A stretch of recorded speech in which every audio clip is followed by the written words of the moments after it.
quise retomar un pasaje que está en el Evangelio de Lucas, capítulo 24. Hace poco hablamos de él. Es el pasaje donde van los caminantes a Emaús y Jesús resucitado se encuentra con ellos y se incorpora en su camino. Lucas 24, versículo 30. Lucas 24, versículo 30.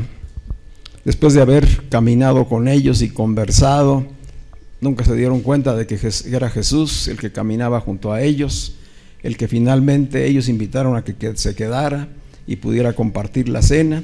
Y están en la cena, en este versículo 30, dice: aconteció que estando sentado con ellos Jesús a la mesa, tomó el pan y lo bendijo, lo partió y les dio. Entonces les fueron abiertos los ojos y le reconocieron, mas él se desapareció de su vista. Es de lo que estamos hablando, ¿verdad?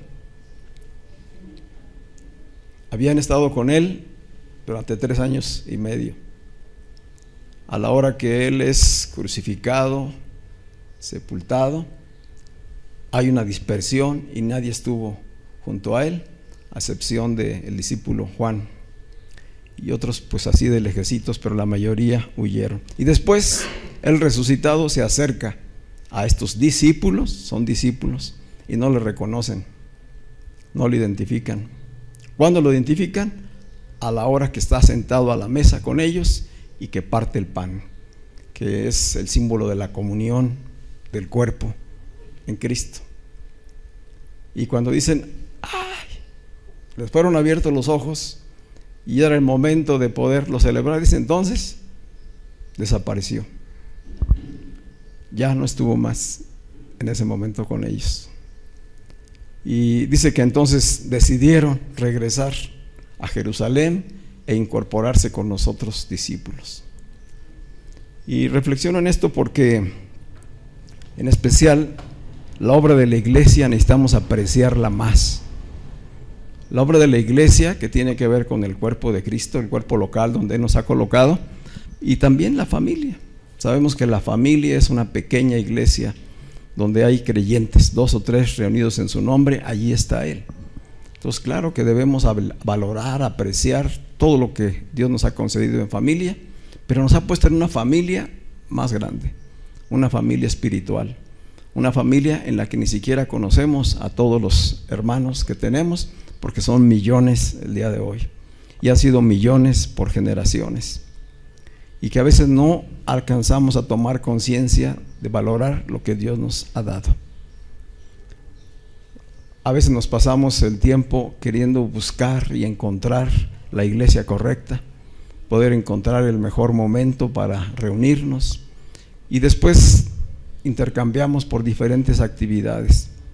Hoy vale la pena reflexionar. Si Dios te ha puesto en este lugar, si Dios nos ha reunido en este cuerpo local, es porque hay propósito. Y Dios está haciendo algo importante en la vida de cada uno de nosotros. Yo les he estado compartiendo palabra de vida desde el mes de abril en adelante, que son las bendiciones del nuevo pacto, y que son enseñanzas muy profundas que deben transformar nuestra vida como hijos de Dios. Ser verdaderos cristianos, cristianos que crecen, que maduran, que se comprometen, que caminan en unidad con la iglesia. Eso estamos buscando. Eso es lo que estamos buscando. No motivación, no solamente consolación, no solamente estímulos y emociones, sino una verdadera vida en Cristo. Que cada uno alcancemos la estatura y la dimensión a la que fuimos llamados. Y necesitamos apreciarlo, necesitamos valorarlo, porque seguramente junto a ti se van a presentar necesidades. Y el Señor dice en su palabra, 2 Corintios 3, 4, dice: Cristo nos ha hecho ministros competentes del nuevo pacto.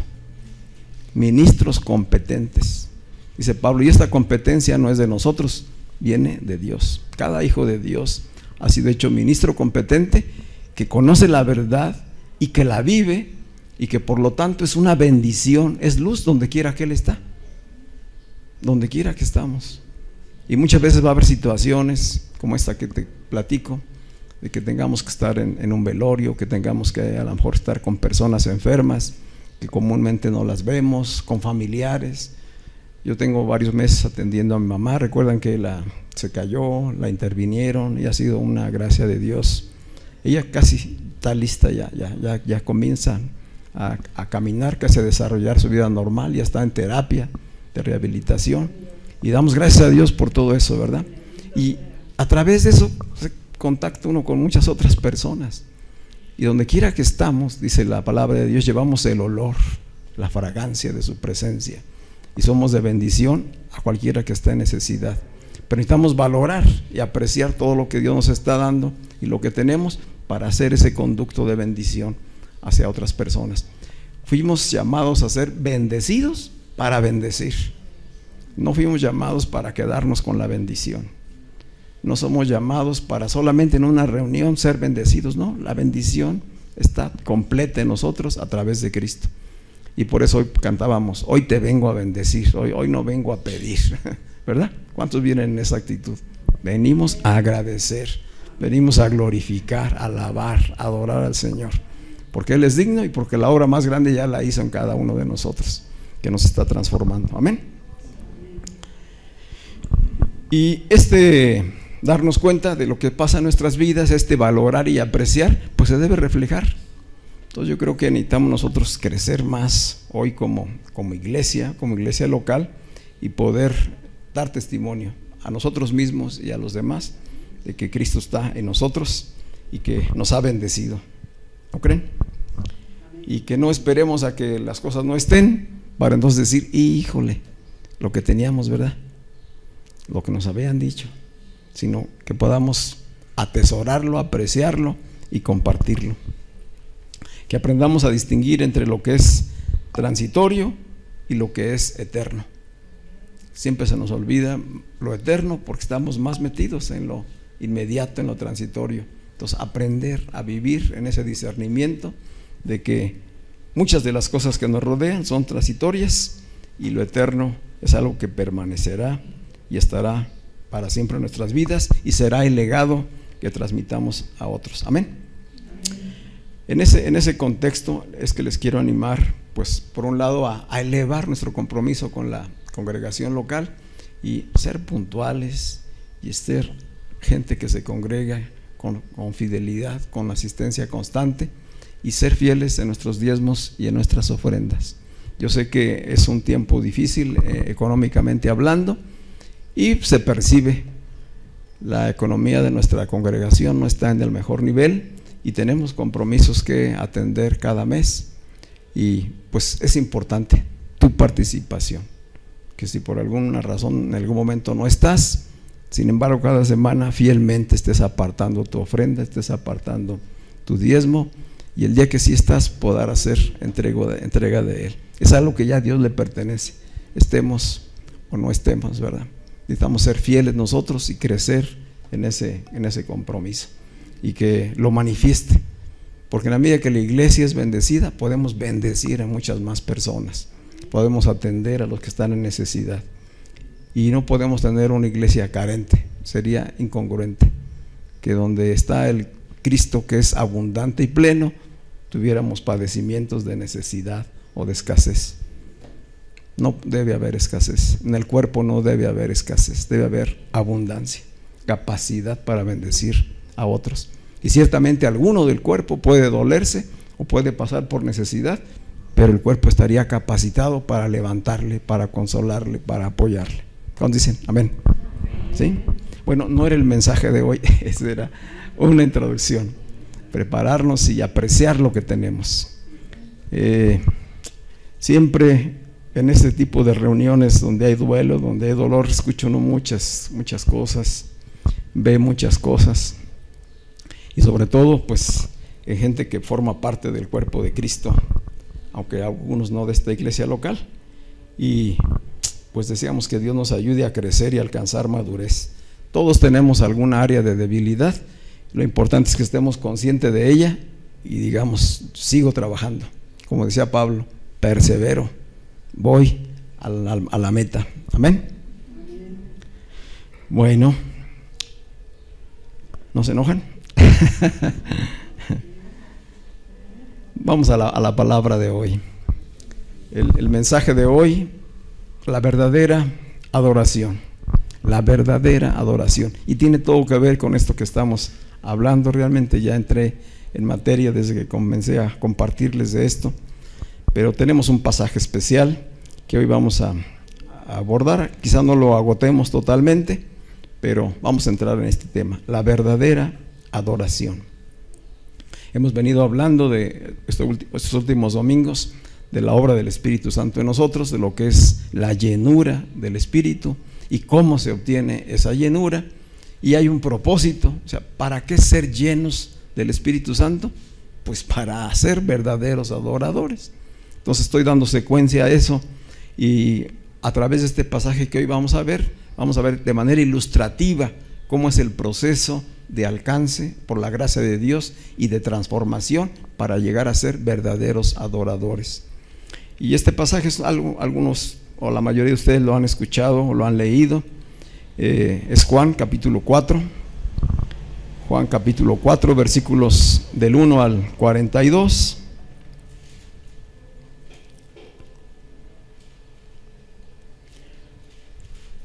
Vamos ahí, abran sus Biblias. Evangelio de Juan, capítulo 4.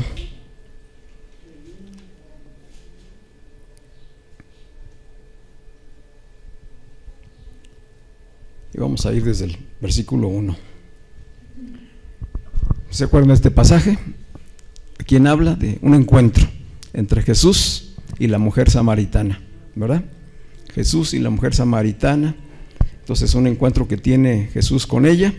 Y el pasaje es un pasaje abundante, y como Juan es el autor de este evangelio, tiene muchas figuras, tiene cosas profundas en la enseñanza. Si hablamos de códigos, de claves para la vida espiritual, aquí están en este pasaje. Por lo que les invito a que no solamente hoy, sino que lo puedan leer en la semana una y otra vez. Yo lo he leído muchas veces y sin embargo sigo descubriendo enseñanzas profundas que Dios quiere darnos, y que, como dice la palabra, nos quiere llevar Él de gloria en gloria, y por eso muchas veces nos va revelando poco a poco lo que Él ha ya dejado escrito a través de sus apóstoles. Dice, vamos a leer el pasaje. Dice el versículo 1: cuando el Señor supo que los fariseos habían oído decir, Jesús hace y bautiza más discípulos que Juan, aunque en realidad Jesús no bautizaba sino sus discípulos, salió de Judea y se fue otra vez a Galilea. Le era necesario, dice el versículo 4, le era necesario pasar por Samaria. Tomen nota de eso, le era necesario. Así que fue a una ciudad llamada Sicar. Samaria es una región, Sicar es una ciudad de esa región, la cual está junto a la heredad que Jacob le dio a su hijo José. Allí estaba el pozo de Jacob, y como Jesús estaba cansado del camino, se sentó ahí junto al pozo. Eran casi las 12 del día, en una zona como semidesértica como Samaria, y a las 12 del día, ya se imaginan ustedes cómo estaba el calor, ¿verdad? Mucho más intenso que lo que vivimos nosotros aquí en Morelia. Dice que entonces una mujer de Samaria vino a sacar agua, y Jesús le dijo, dame de beber. Y es que sus discípulos habían ido a la ciudad para comprar de comer. La samaritana le dijo, ¿y cómo es que tú, que eres judío, me pides de beber a mí, que soy samaritana? Y es que los judíos y los samaritanos no se tratan entre sí. Jesús le respondió, si conocieras el don de Dios y quién es el que te dice, dame de beber, tú le pedirías a él y él te daría agua viva. La mujer le dijo, Señor, no tienes con qué sacar agua, y el pozo es hondo, así que ¿de dónde tienes el agua viva? ¿Acaso eres tú mayor que nuestro padre Jacob, que nos dio este pozo del cual bebieron él, sus hijos y sus ganados? Jesús le respondió, todo el que beba de esta agua volverá a tener sed, pero el que beba del agua que yo le daré no tendrá sed jamás. Más bien el agua que yo le daré será en él una fuente de agua que fluya para vida eterna. La mujer le dijo: Señor, dame de esa agua para que yo no tenga sed ni venga aquí a sacarla. Jesús le dijo: ve a llamar a tu marido y luego vuelve acá. La mujer le dijo: no tengo marido. Jesús le dijo: haces bien en decir que no tienes marido, porque ya has tenido 5 maridos, y el que ahora tienes no es tu marido. Esto que has dicho es verdad. La mujer le dijo, sorprendida: me parece que tú eres profeta. Nuestros padres adoraron en este monte, y ustedes dicen que el lugar donde se debe adorar es Jerusalén. Jesús le dijo: créeme, mujer, que viene la hora cuando ni en este monte ni en Jerusalén adorarán ustedes al Padre. Ustedes adoran lo que no saben, nosotros adoramos lo que sabemos, porque la salvación viene de los judíos. Pero viene la hora, y ya llegó, cuando los verdaderos adoradores adorarán al Padre en espíritu y en verdad, porque también el Padre busca que lo adoren tales adoradores. Dios es espíritu, y es necesario que los que lo adoren en espíritu y en verdad. Le dijo la mujer: yo sé que el Mesías, llamado el Cristo, ha de venir, y cuando Él venga nos explicará todas las cosas. Jesús le dijo: yo soy el que habla contigo. En esto vinieron sus discípulos y se asombraron de que hablaba con una mujer. Sin embargo, ninguno le dijo: ¿qué pretendes? ¿O de qué hablas con ella? La mujer dejó entonces su cántaro y fue a la ciudad y les dijo a los hombres: vengan a ver a un hombre que me ha dicho todo cuanto he hecho. ¿No será este el Cristo? Me quedo hasta ahí. No es el final todavía del capítulo, pero hoy no vamos a alcanzar a llegar hasta allá, ¿verdad? Sin embargo, vamos a avanzar lo más que podamos. El pasaje en sí, el capítulo, podemos dividirlo en tres temas muy importantes. El primer tema sería la manifestación de la gracia. Se manifiesta, se descubre a través del pasaje la manifestación de la gracia de Dios hacia la humanidad. El segundo tema, la verdadera adoración. ¿Qué es realmente la adoración? ¿En qué consiste adorar a Dios? ¿Quiénes son los que en realidad saben adorar? ¿Y dónde es que lo pueden hacer? La tercera parte es una lección de evangelismo personal. Es decir, hay una relación directa entre gracia, adoración y evangelismo. Esto es importante. Por eso les decía que en este pasaje, en este capítulo, hay claves muy importantes para la vida en el Espíritu. Juan es uno de los escritores, ustedes lo saben, que él escribió el Apocalipsis. Entonces él usa muchas figuras, él usa símbolos por inspiración del Espíritu para dar a conocer la verdad. Y en especial el Evangelio de Juan nos enseña y nos muestra a Jesús como el Logos, como la palabra, como el Verbo encarnado. Es decir, Dios en su plenitud haciéndose hombre para venir a la tierra. Ese es lo que Juan dio testimonio. Y en Apocalipsis nos muestra toda la revelación del Cristo resucitado y en plena gloria y reino total, ¿verdad? Como este es el estilo de él, podamos darnos cuenta en este pasaje que hay figuras y que hay símbolos que dicen más de lo que la letra dice. Por ejemplo, hablar de Samaria es hablar de la región central de Israel, donde vivían gente que era de origen judío, pero que se había mezclado con otras razas, con otras naciones, y que no solamente se mezclaron en cuanto a raza y cultura y tradiciones, sino que se mezclaron también en cuanto a religión. Esta región, cuando el rey de Asiria invadió el norte de Israel, se llevó a los pobladores de esta zona y luego envió pobladores de otras naciones, con otras creencias, con otras culturas, a habitar ese lugar. Y los pocos habitantes judíos que habían quedado en ese sitio hicieron relación, se casaron con ellos, hicieron relaciones, se mezclaron y finalmente hicieron un sincretismo religioso y cultural. Por esa razón, los samaritanos eran aborrecidos de los judíos. ¿Quiénes son los judíos? Bueno, los que están en la zona de Jerusalén, o sea, la parte que es la capital, diríamos es la zona sur de Israel, y después tenemos Galilea, que fue donde nació, que fue donde vivió Jesús, y que es el norte, todo lo que estuvimos viendo en el Evangelio de Marcos. Son 3 grandes regiones en Israel, y este punto central es de la gente aborrecida por los judíos, porque decía, ustedes realmente ni son judíos. Entonces, hablando de la raza, no de la religión. La cuestión es de que ellos, aparte de la raza, también mezclaron la religión. La palabra sincretismo quiere decir mezclas, que pierden la autenticidad y que entonces se desvían de la verdad. Los samaritanos conocían parte del Pentateuco, que fue lo que escribió Moisés, pero no aceptaban totalmente la revelación y además no aceptaban otros libros del Antiguo Testamento. Entonces era pues una religión y una cultura mezclada, desvirtuada, de tal manera que habían llegado al punto de elaborar su propio lugar de adoración, su propio lugar de altar.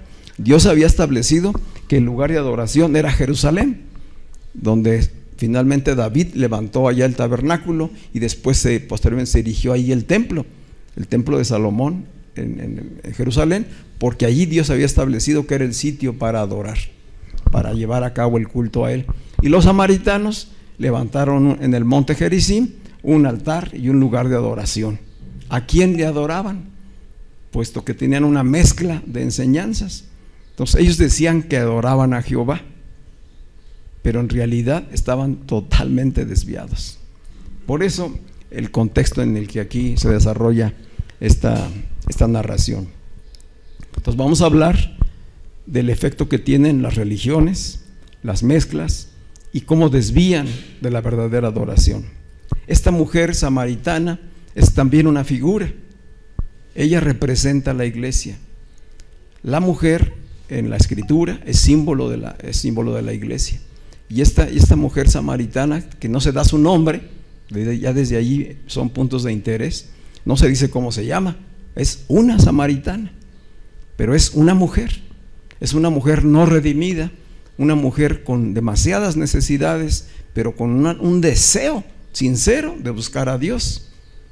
Practica una religión, pero lo hace en ignorancia, lo hace en incredulidad, y ella anda pues extraviada, confundida. Esa es el antecedente de toda la iglesia. Todos venimos de ahí, ¿estamos de acuerdo? De ahí salimos tú y yo también, ¿sí? De desviaciones, de mezclas, de confusión, a venir a conocer la verdad revelada en la Escritura y entonces poder buscar a Dios. Así que es importante cuando estamos leyendo este pasaje, no solamente pensar en una mujer de Samaria, sino pensar en la figura que nos está ilustrando. Es decir, está hablando de la población, de la humanidad no redimida, de los que no han sido salvos, pero que tienen religión, que practican adoración. La palabra adoración quiere decir postrarse, inclinarse, rendir, culto. Eso significa la palabra adoración. Y Dios diseñó al hombre, a la humanidad, como un adorador. Todos los seres humanos buscan adorar. Tenemos la inclinación, porque Dios lo puso en nuestra naturaleza, a ser adoradores. El asunto es que cuando no tenemos la revelación, vamos a andar adorando otras cosas. No solamente cuestiones de religión, se convierte en adoración muchas cosas a las que les vamos poniendo la condición y el estatus de ídolos.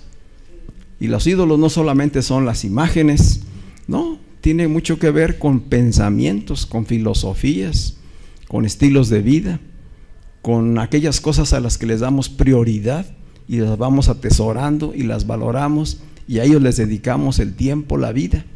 El trabajo se puede convertir en un ídolo, ¿verdad? El afán por conocer, por aprender, por tener muchísima información y mucha cultura se convierte en un ídolo.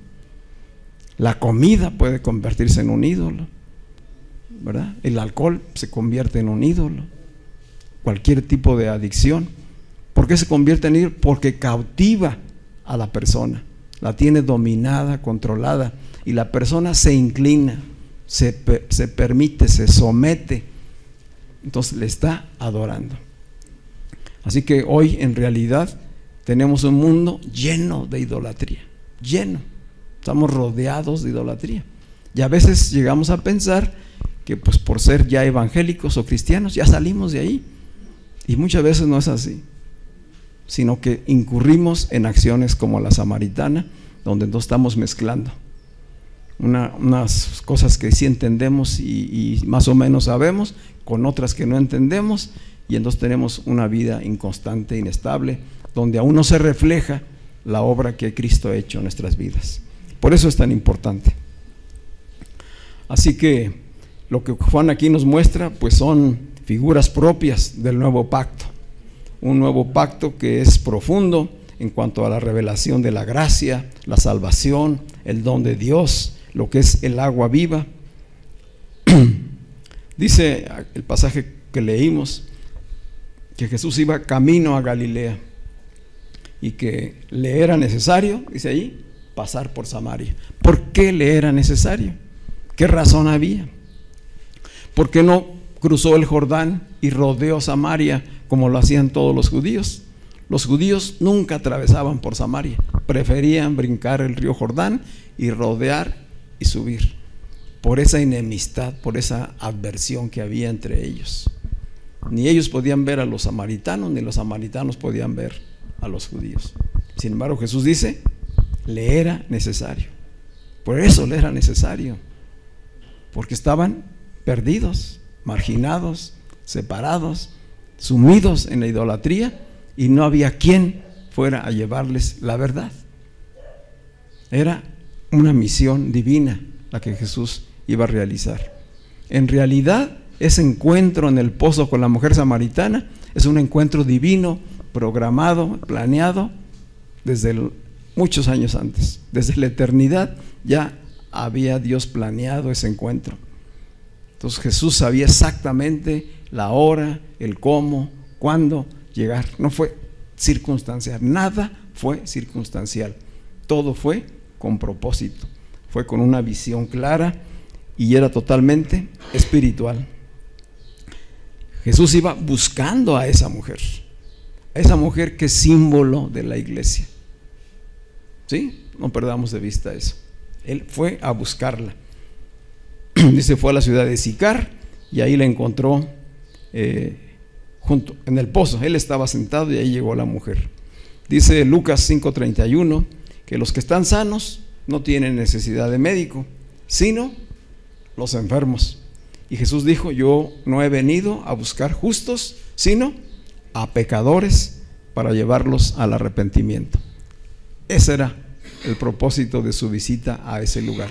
Dios tiene una misión muy importante para llevar a conversión a esta mujer samaritana, pero no solamente a ella, sino que a través de esa visita iba a levantar una gran cosecha en la región de Samaria.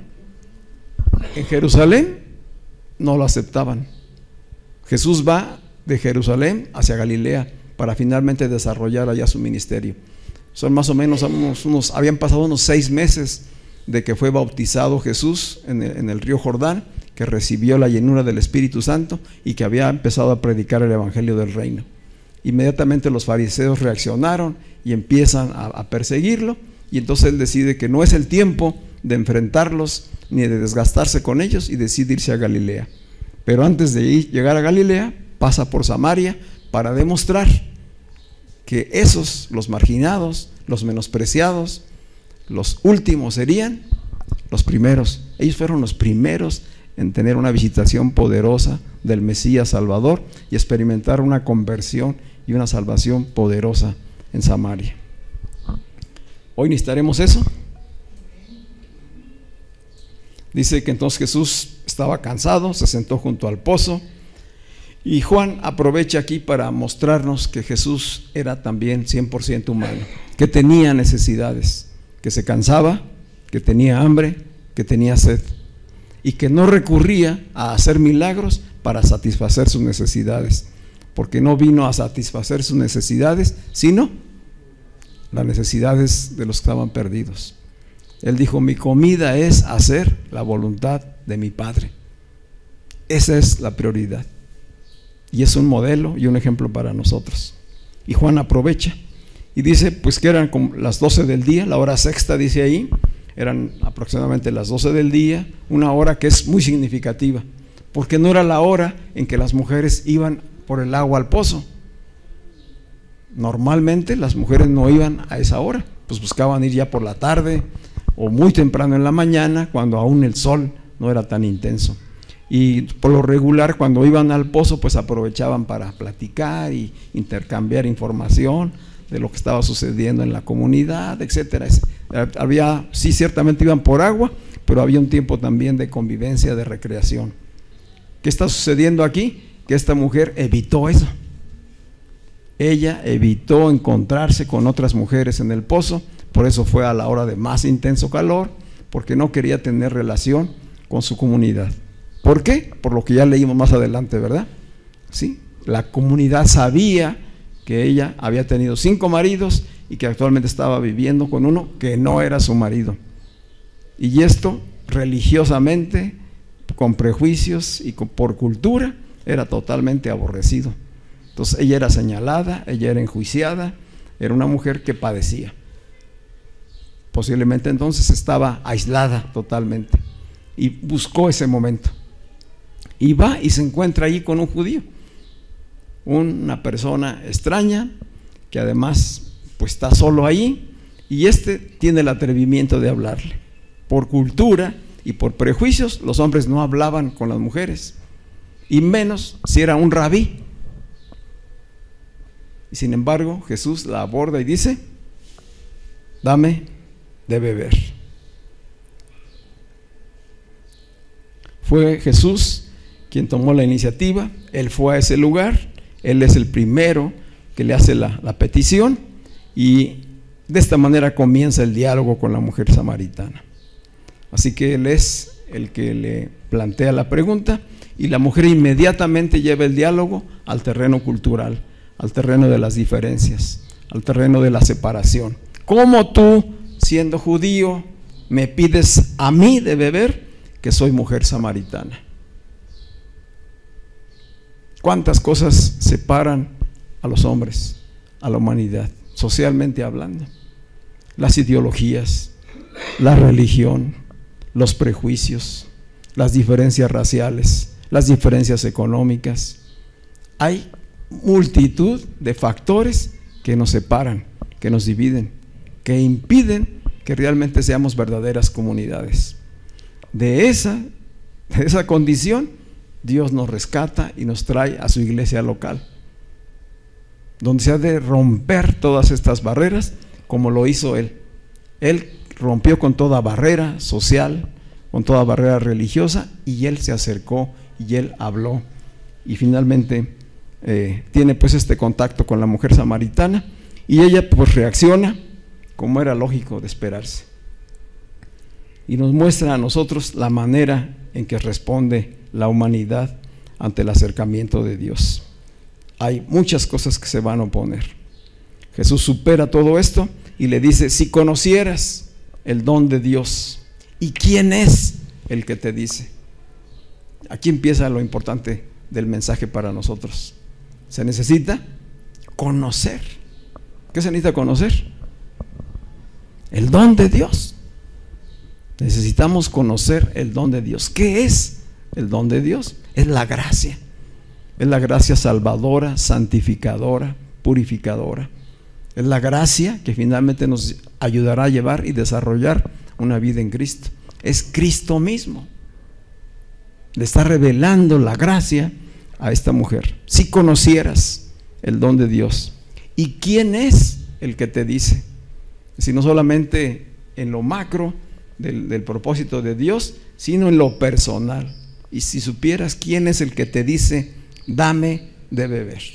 Así que partiendo de una necesidad vital humana como lo es el agua, sabemos que el agua es una necesidad vital, y en esas condiciones seguramente Jesús tenía mucha sed, y esta mujer comienza a discutir, a dialogar con Jesús, y se olvida de la petición que le hizo Jesús. En ningún momento vemos que ella haya proporcionadole un vaso o un jarro y le sirviera agua, ¿verdad? Jesús tiene el diálogo con ella y ella se olvida de la petición y se mete a una discusión partiendo de su propia condición. Partiendo de su propia condición, trata con Jesús. Y así sucede en los seres humanos. Partiendo de nuestra idea de Dios, partiendo de nuestra percepción y condición, queremos tener un Dios a nuestra medida. Y así vive la humanidad, creyendo que ahí está inclinando su verdadera adoración, cuando en realidad está totalmente extraviado. Así que Jesús usa esta necesidad para comenzar a hablarle de realidades espirituales. Entonces, son dos lenguajes. Jesús comienza a hablar en un lenguaje espiritual y la mujer está hablando en su propia humanidad, carnalidad, en sus circunstancias. Son dos cosas muy diferentes. Jesús le habla del don de Dios, que es el regalo de la gracia y el amor de Dios, que se ofrece simplemente porque Dios lo quiere dar. Seguramente ella se empezó a preguntar, pues ¿en qué consistirá ese regalo? ¿Realmente Dios me querrá regalar algo? ¿Y cómo es que este judío es el instrumento o la manera en la que Dios me lo quiere regalar? ¿Sí será así? Posiblemente hizo estas reflexiones, pero Jesús la está llevando a una reflexión, a un abrirse al interés que Jesús tiene. Es decir, Él la fue conduciendo para llevarla al terreno de encuentro personal con ella. Dice, si supieras, tú le pedirías. Si tú supieras, si conocieras el don de Dios y supieras quién es el que te pide, tú le pedirías y Él te daría agua viva. Dice, en otras palabras, Jesús dice, pídeme y te daré el agua de vida que tanto necesitas tú y que has estado buscando en lugares equivocados. Esta mujer, como vemos adelante en la conversación, en realidad su estilo de vida manifestaba un vacío grande en su vida. Era una mujer sedienta, necesitada. ¿De qué primero? De amor, de protección, de seguridad, de instrucción, de dirección.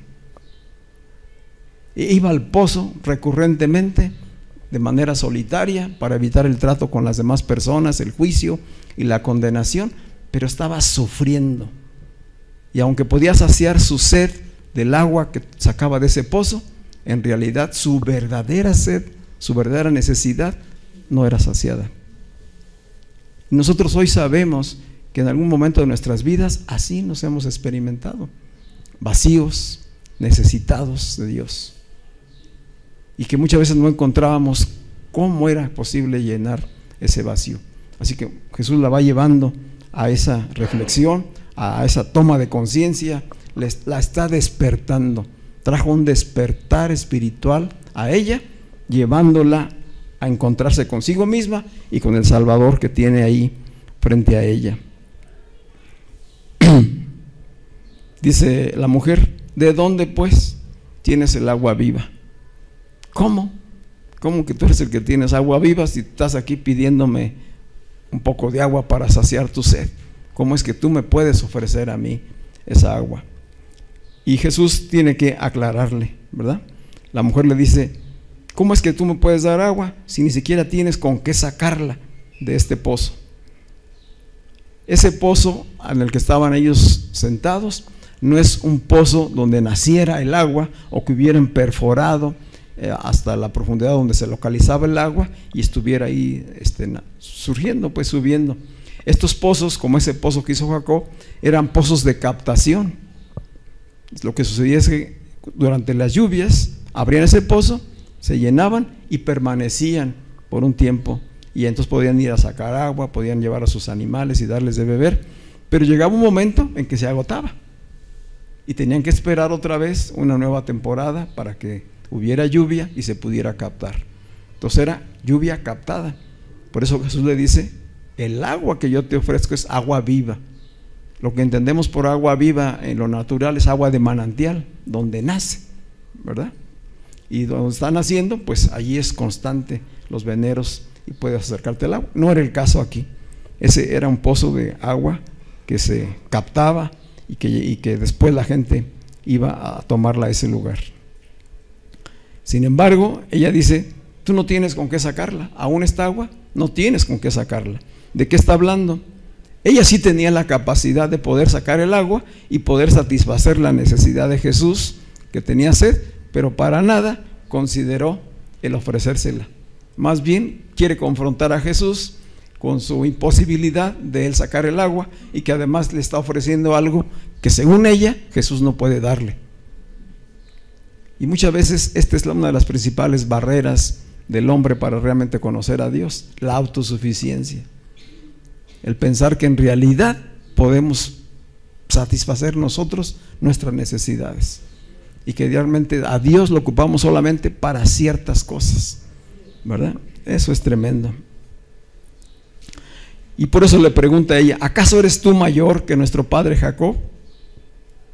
Pues ella tenía en una gran estima a Jacob, y entonces compara a Jesús, ¿acaso eres tú mayor que él? Y Jesús no le contesta de manera directa, diciéndoles, yo soy superior a Jacob, sino dice Jesús en los versículos 13 y 14, cualquiera que beba de esta agua volverá a tener sed, pero el que beba del agua que yo le daré no tendrá sed jamás, ¿verdad? Así que Jesús deja claro que él es superior a Jacob. ¿Qué le muestra a través de esta situación de necesidad y del agua a esta mujer? Le está hablando de la necesidad de la humanidad. Toda la humanidad padece diferentes necesidades. El alma es un lugar de necesidades. Nuestras almas están necesitadas de muchas cosas, pero la principal cosa, ¿cuál es? Es de Dios, de la revelación y del conocimiento de Dios, para que nuestra inclinación a adorar sea encaminada al Dios verdadero y no a las cosas, a las circunstancias o a las personas. Por eso llevó a este tipo de reflexión, para que ella se diera cuenta del gran vacío que tenía y de la manera incorrecta en que estaba buscando resolverlo. Ella estaba llena de vacío, de frustración, y no podía resolverlo. La religión no había sido una respuesta para ella. Al contrario, la religión la condenaba, la enjuiciaba y la obligaba a marginarse aún mucho más. ¿Cuál era el destino final de esta mujer? Pues perderse, morir en desánimo, en amargura, en dolor. Ahí la lleva Jesús. Sabemos que la humanidad así se afana por tener, por consumir cosas nuevas, en un intento desesperado por llenar su vida, y nunca logra conseguirlo. De hecho, cada vez el hombre necesita más cosas, especialmente en este tiempo. Todo apunta a generarnos necesidades. Todos los medios de comunicación, todo lo que nos rodea, a generarnos necesidades que muchas veces realmente no tenemos. Y entonces la gente aspira a más, quiere más, y siempre está buscando más cosas, más experiencias, formas diferentes, en fin, quiere satisfacer algo con cosas externas que no pueden satisfacer el vacío interior. Por eso dice, cualquiera que beba de esta agua volverá a tener sed. Los placeres de este mundo no pueden satisfacer los anhelos más profundos del alma. Nuestras almas nunca van a ser llenadas a través de cosas materiales. Necesitamos un encuentro con Cristo y una vida en el Espíritu.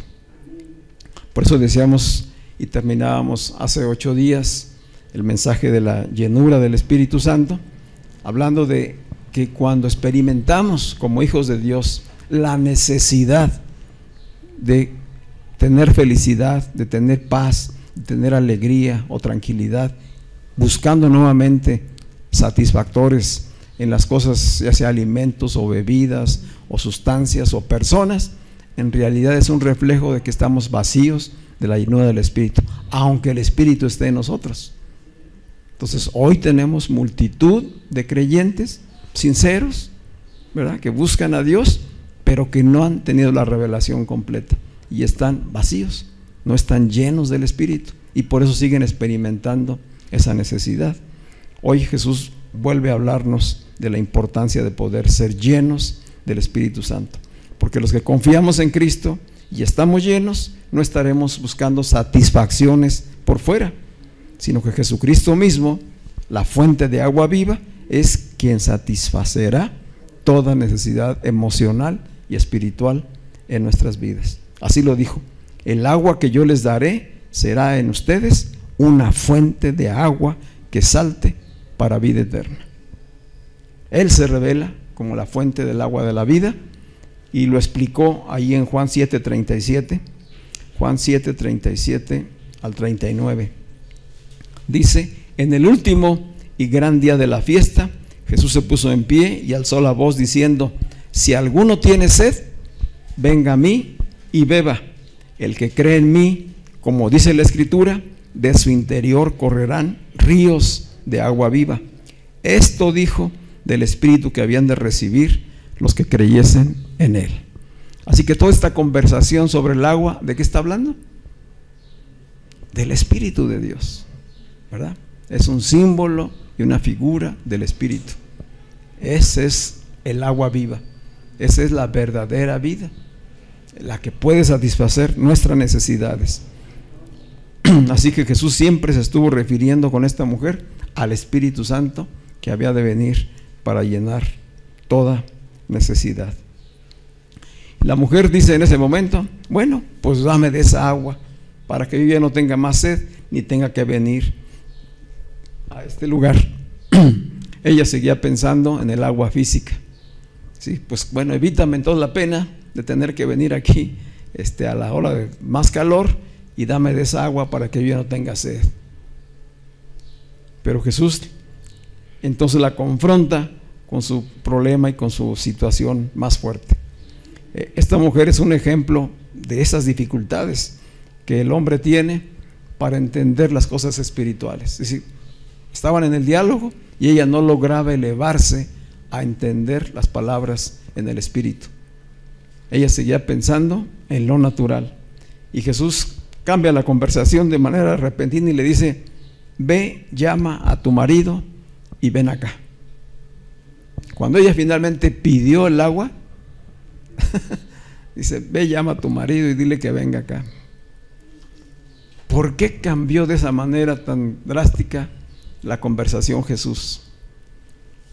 Porque ya le había hablado de la necesidad vital del agua, y ahora le dice: este agua vital, que es el Espíritu, te va a resolver a ti la vida.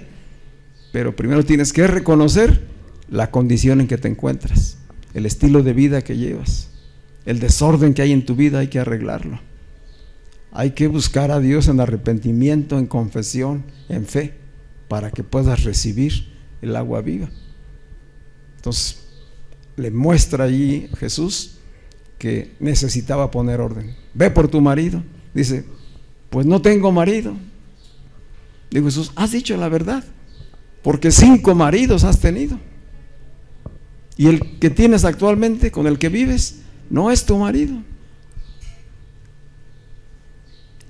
El usar esta figura, el apóstol Juan, es para llevarnos a ver la obra de redención que Jesús realiza para finalmente proveerse de una esposa limpia, purificada, santificada, con la que él iba a contraer nupcias, ¿verdad? Con la que va a contraer nupcias. La iglesia es la esposa amada, la santificada, la purificada, pero que antes estaba en esta condición de la samaritana. ¿Sí? ¿Nos damos cuenta? Una es la condición. ¿Cuál es esa condición? Estar extraviados, estar perdidos, estar buscando satisfacer su necesidad donde no la puede satisfacer. Seguramente ella esperaba que hubiera un hombre, uno de esos 5, o finalmente con el que estaba, que le pudiera finalmente saciar su necesidad de ser amada, de darle seguridad, de darle confianza, de poderle dar dirección a su vida, darle propósito. Dijo Jesús: pues ni con el actual. Lo que tú necesitas realmente es el agua de vida eterna. Tienes un encuentro con la fuente, y la fuente la tenía allí frente a ella. Así que despertó su conciencia. Dijo la mujer samaritana: pues me parece que tú eres profeta. Es decir, la mujer descubre que está totalmente transparente ante Jesús. ¿Quién le iba a informar a Jesús si él era un extranjero? Si estaba llegando ahí recién. ¿Cómo es que sabía todo esto de ella? Dijo ella: pues él es un profeta. Claro que esta situación de que la confrontara debió ser doloroso para ella. Así que de pronto se viera expuesta totalmente en algo que precisamente ella estaba queriendo evitar: ser enjuiciada, ser condenada. Pero a diferencia de cómo la habían tratado los demás, Jesús no la condenó. Jesús no la estaba enjuiciando. Jesús la estaba llevando a salir de esa situación, a ser libre. ¿Lo vemos? El agua viva, pues, en este momento adquiere el símbolo de la palabra de Dios. Es el Espíritu de Dios y es la palabra al mismo tiempo. Es la palabra la que va a lavar, a purificar, a limpiar, a sanar, a perdonar a esta mujer para reconciliarla y traerla al reino de Dios. Y ahí es donde entramos a la parte central de este pasaje, que es la verdadera adoración. Entonces la mujer dice: nuestros padres adoraron en este monte y ustedes dicen que hay que adorar en Jerusalén. Al descubrir o darse cuenta que probablemente Jesús es un profeta, se entra al terreno totalmente religioso y espiritual, y comienza a entrar en el terreno a donde Jesús había querido llevarla, a la revelación de las verdades espirituales. La mujer samaritana tuvo un encuentro con el mismo Hijo de Dios que cambió su vida totalmente, como debe ser en cada uno de nosotros. Jesús les puso la verdad, la confrontó con su condición, despertó su conciencia y le mostró la manera de saciar su necesidad, sin condenarla, sin enjuiciarla. Se reveló a la vida de esta mujer. Dice la mujer: ¿dónde es el lugar donde debemos adorar? ¿Es la religión el camino a la verdadera adoración? Son preguntas que hoy podíamos hacernos también nosotros. ¿Dónde es realmente el lugar? ¿Es en Jerusalén, allá donde está el templo? ¿O es en el monte Gerizim que nos enseñaron aquí? Y la gente pregunta: ¿cuál es la religión correcta? ¿Es el cristianismo? ¿Es el judaísmo? ¿Es el budismo? ¿Cuál es la religión verdadera? ¿Cuál es la iglesia correcta? ¿En dónde es donde debemos estar? ¿Cómo es que debemos adorar? Son preguntas importantes que la gente se hace y que muchas veces no tiene la respuesta. Por eso ella le preguntó así a Jesús: ustedes dicen una cosa, nosotros entendemos otra, pero ¿cuál es realmente el camino a la verdadera adoración? ¿Existe Dios? Entonces, ¿por qué hay tantas religiones? ¿Cuál es la religión que sí busca a Dios? Y muchos sacan conclusiones mezcladas y dicen: bueno, todas las religiones llevan al mismo Dios. ¿Lo han oído? Entonces saca lo mejor de cada una de ellas y tú síguele por allí, ¿verdad? Y entonces hacemos ese sincretismo como la mujer samaritana. Y pensando que estamos adorando a Dios, en realidad estamos adorando a los ídolos. Y nos hemos separado. Digo, cuando no conocemos. Lo que Jesús está descubriéndole allí a ella, pues es que ella lo hacía todo esto en ignorancia. Lo hacía sin conocimiento de causa. Dijo Jesús: ustedes adoran lo que no saben. Es necesario saber qué es lo que adoramos, cuál es la verdadera adoración. Y dice Jesús: nosotros, hablando de los judíos, adoramos lo que sabemos. Si lo que fue revelado a través del Pentateuco y de todos los escritos del Antiguo Testamento. Ellos estaban lejos de la verdadera adoración. Dijo Jesús: mas la hora viene, y ahora es, cuando los verdaderos adoradores adorarán al Padre en espíritu y en verdad. Los verdaderos adoradores adorarán al Padre en espíritu y en verdad. Y dijo Jesús: es la hora y ahora es. Viene la hora y ahora es. Jesús le está hablando de un tiempo especial en el kairos de Dios, en el tiempo perfecto de Dios, y también en el cronos de la mujer en ese momento, interrumpiendo la historia, tomando a esta mujer como modelo, como ejemplo. Jesús tiene un encuentro personal con ella y Juan hoy nos lo muestra. De qué manera se revela la gracia y qué es lo que Dios pretende hacer en nuestras vidas para conducirnos a la verdadera adoración. Y que entonces no lo hagamos en ignorancia, que no lo hagamos sin conocimiento, que no caigamos en las mezclas, sino caminemos en la verdad. Y él dice que la verdadera adoración se origina ¿dónde? En el Espíritu y la verdad. Dice, Dios es Espíritu, y los que le adoran en espíritu es necesario que le adoren, ¿verdad? Dice primera carta a Timoteo, capítulo 1, versículo 17.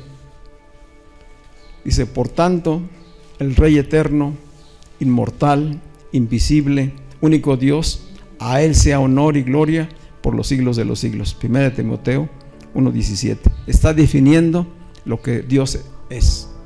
Dice, Dios es espíritu. ¿Qué significa que Dios sea espíritu? Que Él es el Rey eterno, que es inmortal, que es invisible y que es el único Dios. Que a Él es el que hay que conocerle y a Él hay que darle, ¿qué? Honor y gloria por los siglos de los siglos.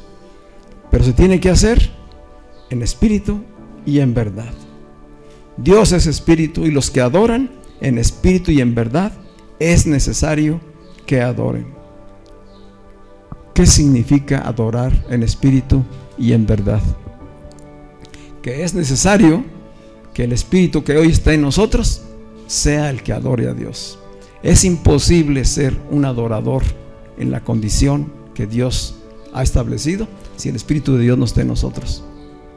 Se necesita que el Espíritu esté en nosotros, porque es el Espíritu en nosotros el que va a elevar, el que va a dirigirnos a la verdadera adoración. ¿Sí? ¿Me doy a entender? Eso significa en espíritu. Es desde el Espíritu de Dios, desde el interior de mí mismo, que el Espíritu me guía para adorar a Dios. Y lo hace en verdad, con pleno entendimiento, con pleno conocimiento de la palabra revelada. Dos cosas importantísimas: hacerlo desde el Espíritu, haber tenido un encuentro con Cristo, que Cristo esté en nosotros, y hacerlo con conocimiento de su palabra, no en ignorancia.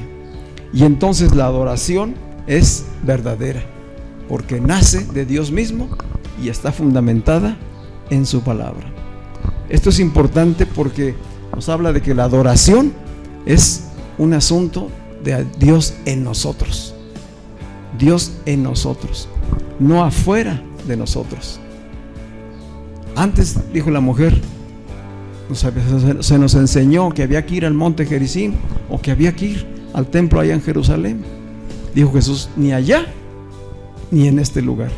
No se trata de cosas externas, no se trata de lugares geográficos, no se trata de un tabernáculo o de un templo. Se trata de revelación, de entendimiento, de llenura del Espíritu. De eso se trata. Con el nuevo pacto se terminó la manera antigua de adorar. Ya no hay más velos, ya no hay más tabernáculos, ya no hay más gloria para los hombres. No son sacerdotes, no son levitas los que van a llevarnos a la adoración. Es el Espíritu mismo de Dios en el creyente. ¿Sí? Lo demás se terminó, sirvió para un momento. Ahora no nos ajustamos a ninguna práctica que la ley estableció en el antiguo pacto. No es con vestimentas especiales, no es con olores especiales, no es con música especial, no es nada externo, es interior, es desde el interior. Y no se realiza en un lugar geográficamente, se realiza los 7 días de la semana, 24 horas. Es una forma de vida. El adorador vive constantemente adorando a Dios. ¿Y cómo lo hace? Desde el Espíritu, con conocimiento de la palabra de Dios, aplicándola a sus circunstancias, dando siempre gracias a Dios por todo y en todo, dándole la gloria y la honra a Él en cada circunstancia, sabiendo que el vencedor y el que satisface las necesidades está en mí, no está allá afuera. Obedeciendo sus mandamientos, que no son gravosos en el contexto del nuevo pacto, porque Él es el que nos hace aptos, el que nos capacita para cumplir con esos mandamientos. ¿Cuáles son esos mandamientos? Ama a tu prójimo como a ti mismo. Comienza por amarte a ti mismo, por apreciarte, por valorarte como hijo de Dios. Da gracias a Dios porque ha puesto su espíritu por medio de la fe en ti y te ha hecho un hijo de Dios, adorador del Dios verdadero. Y llénate cada día de su espíritu a través de la palabra viva, el agua que ya Él nos dio. Dijo, es agua, yo ya se las di. Ahora debe saltar de ustedes, de su interior, como ríos, como fuente de agua viva. ¿Y dónde se manifiesta? En las relaciones. Todos los días practicamos y estamos en ámbitos de relación. Comienza por la esfera de tu matrimonio. Allí comienza a mostrarte como un verdadero adorador. Como dijo la escritura que leíamos en Efesios, hablen entre ustedes con cánticos, con salmos, edifíquense, consuélense, alégrense, anímense con palabra viva. Denle gracias a Dios en todo tiempo. Y sí, reúnanse y alaben y adoren al Señor porque están llenos del Espíritu, no porque vienen a llenarse, no porque vienen a emocionarse. ¿Está mal que lo hagamos? No, pero tenemos que hacerlo con entendimiento. Tenemos que venir con el entendimiento, despiertos, y entonces hacerlo para Él. Amén. Vamos a estar de pie.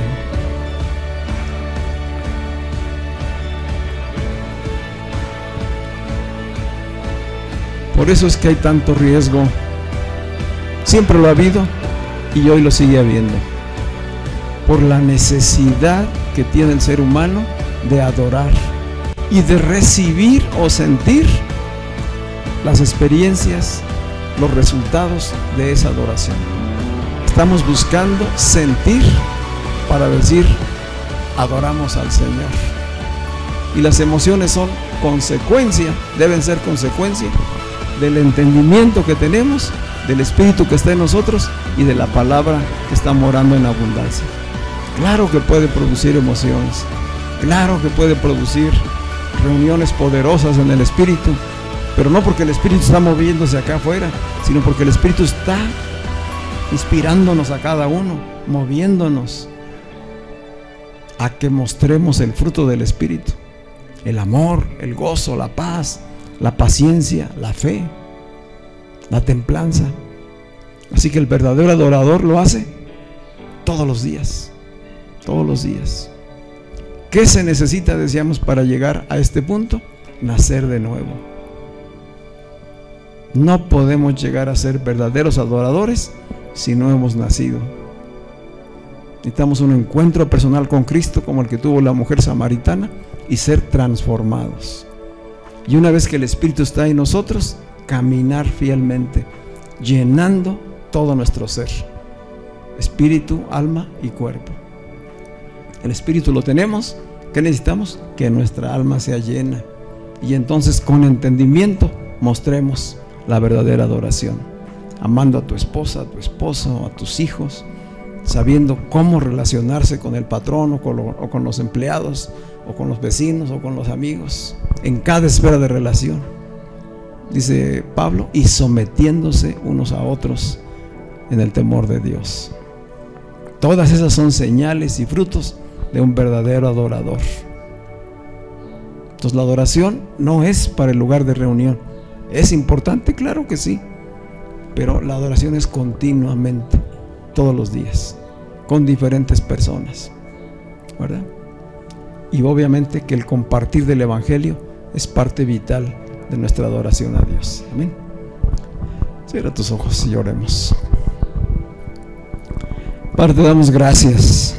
Gracias esta tarde por tu palabra, que es vida, que es espíritu y que nos llena, Señor, que hoy trae plenitud a nuestras almas, que abre nuestro entendimiento, Señor, y que nos ayuda a ver con claridad la obra que tú has hecho en cada uno de nosotros, y lo que estás haciendo y harás hacia adelante.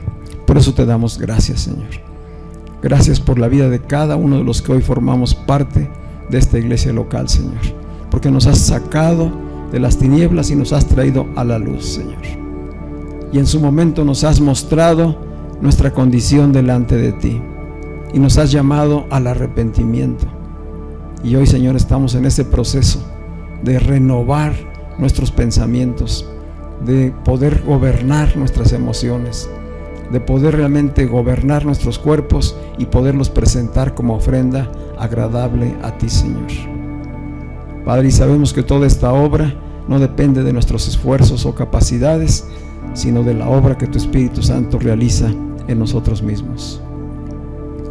Padre, que crezcamos en el querer y el hacer tu perfecta voluntad. Pon hambre y sed en cada uno de nosotros por tu palabra, Señor. Que anhelemos cada día ser llenos de ti y que esa llenura se refleje en cada una de las actividades, de las acciones que realizamos, Señor. Ayúdanos a sorprendernos incluso como lo hizo esta mujer, Señor. Queremos ser transformados, renovados y vivir como verdaderos adoradores en espíritu y en verdad, Señor. Padre, que la gracia que ha traído salvación a nuestras vidas, la gracia que se reveló para que te conozcamos, hoy sea la gracia que nos capacite, nos habilite y nos sostenga en esta vida de santificación en la que ahora perseveramos, Señor. Que es en tu gracia, no es en nuestras capacidades.